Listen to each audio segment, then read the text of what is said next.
সারাটা রাস্তা ধরে দেখলাম তুই কিছু বলছিস না, এরকম চুপচাপ আছিস। কি হয়েছে? সারপ্রাইজটা পছন্দ না হলে বলে দে। তোর সারপ্রাইজ দেখে আমি মুখের ভাষা হারিয়ে ফেলেছি, তখন থেকে সেটা নিয়েই ভাবছি। আচ্ছা, তাই জন্য সারাটা রাস্তা আমার সাথে কথা বললি না? একটু কথাও তো বলতে পারতিস। কেন কথা বলিনি জানিস? আজকের রাতটা আমার জীবনের মোস্ট বিউটিফুল নাইট ছিল, যেটা কোনোদিন ভোলার নয়।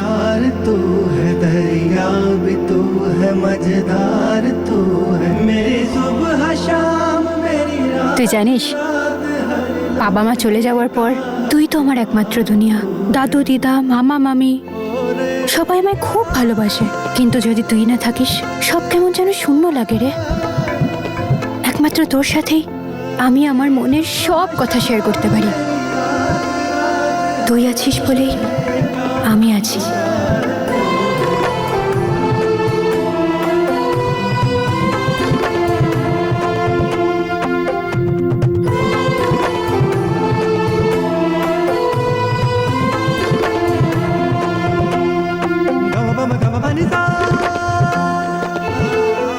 এত লম্বা চওড়া ডায়লগ দিয়ে যাচ্ছিস, আমার কথাও তো একটু শোন। আমি তোর জীবন, তোর দুনিয়া, কখনো খালি থাকতে দেব না। সব সময় তোর সাথে থাকবো, কথা দিলাম আমি তোকে। আর তোকে ছাড়া আমিও কিচ্ছু নই রে। তুই আমার খুশির লকার, আর এই লকারটা লক করে চাবি এই, আর কিন্তু ফিরে আসবে না।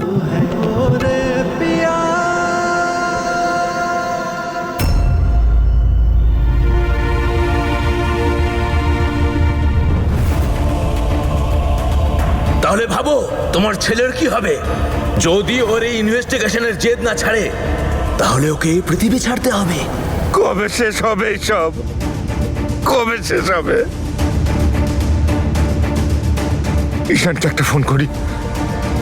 তুই এখন সেই অ্যাক্সিডেন্টের ইনভেস্টিগেশন করবি কেন? নম্রতার জন্য। তুমি তো জানো আমার জীবনের জায়গাটা কোথায়। না, আর কতদিন এইভাবে বেঁচে থাকবো আমি? কতদিন? কে আমার ছেলের জীবনটাকে এইভাবে শেষ করে দিতে চাইছে? ও আচ্ছা, রণধীরের ছেলে প্রেম করছে বীর আর তনুর মেয়ের সঙ্গে। ইন্টারেস্টিং।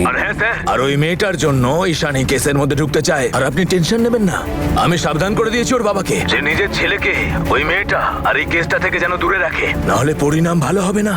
ওর জন্য এটাই ঠিক আছে।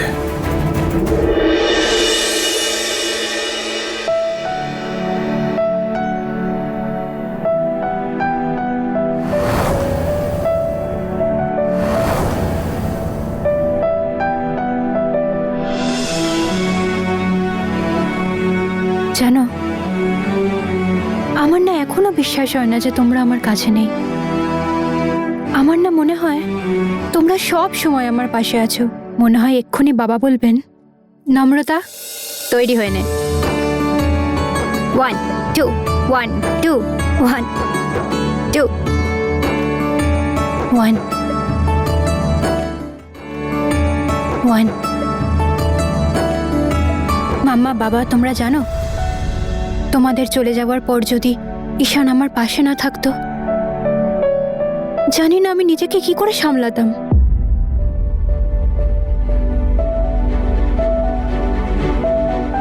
মাঝে মাঝে আমার না খুব ভয় করে আমার এই সুখ যেন কেউ ছিনিয়ে না নেয়।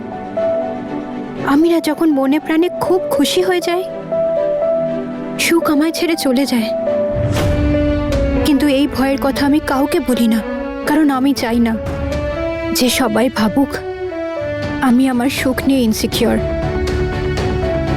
এখন আমার খুশির সবচেয়ে বড় কারণ হলো ঈশান। হে ওপরওয়ালা, ওকে তুমি আমার কাছ থেকে ছিনিয়ে নিও না। ওকে সবসময় আমার কাছে রেখো, আমার পাশে রেখো।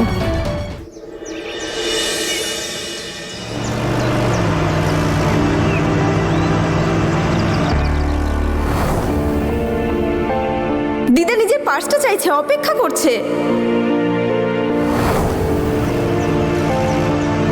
আরে কি হলো আমার মেশিন গান? এত চুপচাপ কেন? শোন না, তোকে না একটা কথা বলতে ভুলে গেছি। পরশু না আমি একটা লেটার পেয়েছিলাম। লেটার? কি? Love letter? নাম বল ওর। ওর অবস্থা খারাপ করে দেবো আমি। কোত্থেকে পেলি? কোত্থেকে পেলি? দাদুর রুম থেকে। আর মনে হলো লেটারটা জেসমিন মাম্মার লেখা। কি মানে বলছিলাম যে কি লেখা ছিল ওতে? জানি না, পড়ার সুযোগই পেলাম না। নূর ঢুকে পড়েছিল ঘরে। তারপর? আর কি, লেটার ওখানেই পড়ে থাকলো। আর পরে যখন আমি লেটারটা খুঁজতে গেলাম, ওটা তো ওখানে ছিলই না। কিন্তু ওটাতে আমার নাম লেখা ছিল। কি জানি জাসমিন মাম্মা আমার সম্বন্ধে লেটারটায় কি লিখেছিল দাদুকে। কোনো ব্যাপার না, ওই লেটারটা পেয়ে যাবি তুই। কিন্তু নম্রতা, তুই শিওর যে ওটা জেসমিন আন্টি লিখেছেন? হ্যাঁ, আমি শিওর ওটা ওনারই লেখা। আর ওটাতে লেখা ছিল ফর বাবা, তাই আমি শিওর ওটা জেসমিন মাম্মারই লেখা ছিল। আজ বাড়িতে গিয়ে জিজ্ঞাসা করো ওদেরকে যে তুমি আসলে কার মেয়ে। তোমার মা আমার রিয়েল সিস্টার ছিল। আফটার অল উনিই তো আমার আসল মা, তাই না? সেই জন্যই আমি জানতে চাইছি যে ওতে কি লেখা ছিল, কারণ ওনার সাথে অনেক রহস্য জড়িয়ে আছে, যার সমাধান আমি এখনো খুঁজছি। যে উনি এইভাবে কেন চলে গেলেন? আমি কি ওনার মেয়ে ছিলাম না? উনি কি আমায় ভালোবাসতেন না? এমন নয় যে মাম্মা বাবা কোনোদিনও আমার খেয়াল রাখেননি। ওনারা আমার আসল মা বাবা না হয়েও অনেক ভালোবেসেছেন। ওনারা তো ওয়ার্ল্ডের বেস্ট মা বাবা, যা ওপরওয়ালা আমাকে দিয়েছিলেন। কিন্তু জানিস তো ঈশান, কখনো কখনো নিজেকে খুব অভাগা বলে মনে হয়, কারণ যিনি জন্ম দিলেন তিনিই ছেড়ে চলে গেলেন আমায়।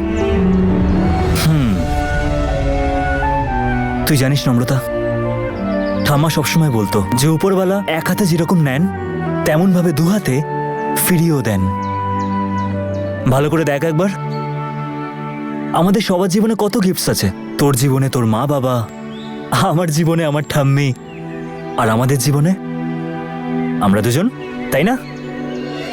আর তারপরেও যদি কোনো খামতি থাকে, কোনো অসুবিধা চলে আসে যার জন্য আমরা ভেঙে পড়ি, তাহলে ওই অসুবিধাটাকে কিক মেরে আমাদের জীবন থেকে বের করে দেওয়া উচিত। আর তাদের জন্য গ্রেটফুল হওয়া উচিত যারা আমাদের জীবনে আছে।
तू है सब यार, तू है दरिया भी, तू है मजेदार, तू है मेरी सुबह शाम, मेरी रात रात, हर लम्हे का हकदार तू है।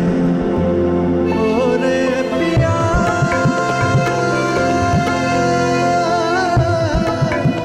নম্রতা, একটা কাজ করি, চল একসাথে গিয়ে প্রার্থনা করি, যাতে উপরওয়ালা কৃপা দৃষ্টি দেন আর আমরা একে অপরের থেকে আলাদা না হই। তুই যখন চাইছিস তখন প্রার্থনা নিশ্চয়ই করব, কিন্তু আমি জানি আমাদের একে অপরের থেকে কেউ আলাদা করতে পারবে না। চল।